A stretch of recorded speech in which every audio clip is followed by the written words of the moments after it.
মনটা খুবই খারাপ। আজকে 5তলা ছাদে উঠছি, এই ডিমগুলা ফেলে দিব। যা, একটা ফেলে দিলাম, আরো 3টা আছে, এই 3টাও ফেলে দিব। আমাদের যে লংটেল পাখিগুলো আমরা আনছিলাম, এই পাখিগুলো আজকে আমার মনটা খারাপ করে দিছে। লংটেল গুলাকে আনার পরে খুব সুন্দর করে ঘর তৈরি করছিল, যেটা দেখে আমি খুবই খুশি হয়েছিলাম। ঘর তৈরি করার কিছুদিন পর থেকেই একটা একটা করে টোটাল 4টা ডিম পারে। এরপর 25 দিনের অপেক্ষা। এই 25 দিনে মেল এবং ফিমেল দুইজনেই পালা বদল করে ডিমে তা দেয়। আমি স্বপ্ন দেখছিলাম ছোট্ট ছোট্ট বাচ্চার কিচিরমিচির শব্দ শুনবো, কিন্তু আজ যা দেখলাম তার জন্য মোটেই প্রস্তুত ছিলাম না।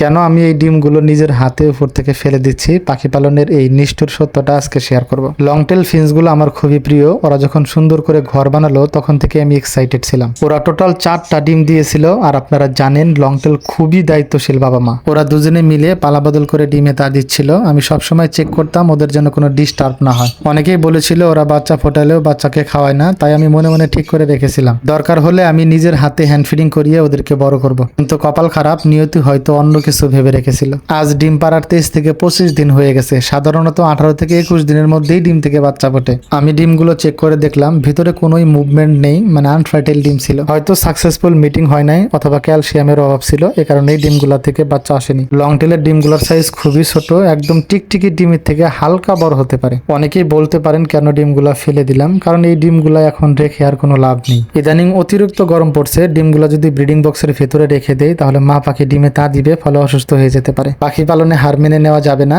আমি এবার ওদেরকে রেস্টে দিব, ডায়েট চার্ট চেঞ্জ করব। ইনশাল্লাহ আগামীতে ওরা আবারও ডিম দিবে। যারা নতুন পাখি পালন করছেন তারা ডিম না ফুটলে হতাশ হবেন না, এটা প্রকৃতিরই একটা অংশ। আমার লংটেল পাখিগুলোর জন্য সবাই দোয়া করবেন। ভিডিওটা ভালো লাগলে অথবা আমার কষ্টের সাথে একাত্মতা বোধ করলে ভিডিওটি শেয়ার করবেন। আপনাদের পাখির সাথেও কি এমন হয়েছে কমেন্টে জানান। দেখা হবে পরের ভিডিওতে নতুন কোনো আপডেট নিয়ে। সকলে ভালো থাকবেন, আপনাদের ভালোবাসার পাখিগুলোকে ভালো রাখবেন, এই আশাবাদ ব্যক্ত করে আজকের মতো বিদায় নিচ্ছি। আসসালামু আলাইকুম।